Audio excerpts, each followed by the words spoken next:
नमस्कार, उत्सव चैनल पर आपका स्वागत है। आज हम देवशयनी एकादशी के बारे में जानेंगे। हिंदू धर्म में एकादशी का एक महत्वपूर्ण स्थान है।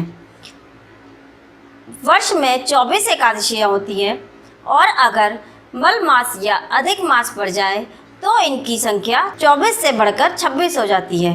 क्योंकि एक मास में 2 एकादशी पड़ती हैं, इसलिए 12 मास में 24 एकादशियाँ आती हैं।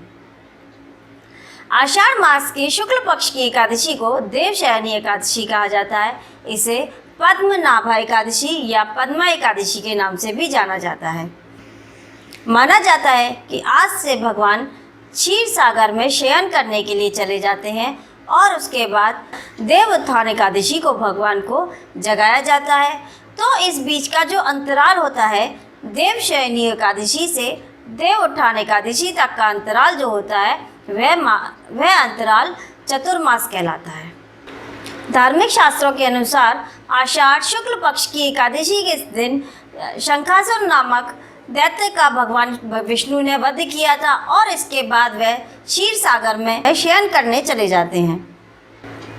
एक पौराणिक कथा के अनुसार जब भगवान वामन अवतार में राजा बलि के यहाँ जाते हैं और उनसे 3 पग धरती लेने को कहते हैं, तो पहले पग में वह पृथ्वी और आकाश को नाप लेते हैं, दूसरे पग में वह स्वर्गलोक को नाप लेते हैं और जब तीसरा पग रखने के लिए भगवान बलि से पूछते हैं कि मैं अपना तीसरा पग कहाँ रखूं, तो राजा बलि कहते हैं कि आप तीसरा पग मेरे सिर पर रखिए।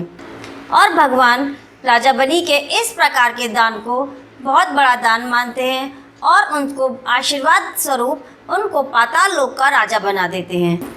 और उसके बाद भगवान राजा बलि से कोई वर मांगने के लिए कहते हैं, तो राजा बलि कहते हैं कि आप मेरे यहाँ पर निवास करें।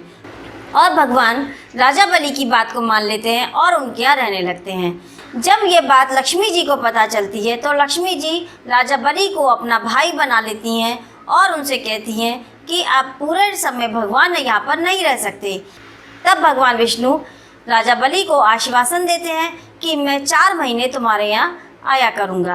और वो 4 मास देवशयनी एकादशी से देव उत्थान एकादशी तक का समय है। चतुर्मास जिस समय कि भगवान क्षीर सागर में शयन करने जाते हैं, तो उस समय भगवान विष्णु राजा बलि के यहाँ जाते हैं। ये माना जाता है कि उस समय भगवान 4 महीने तक राजा बलि के द्वार पर रहते हैं।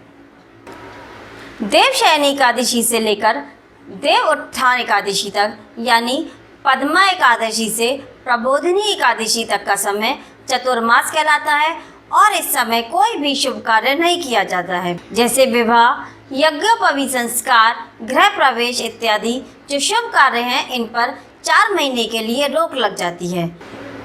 देवशयनी एकादशी के दिन व्रत रखा जाता है और माना जाता है कि इस दिन जो व्रत रखता है उसकी सभी मनोकामनाएं पूर्ण होती हैं और उसके सारे पाप नष्ट हो जाते हैं। और यदि व्रत करने वाला चतुर्मास का पूरी तरीके से पालन करता है तो उसे महाफल प्राप्त होता है।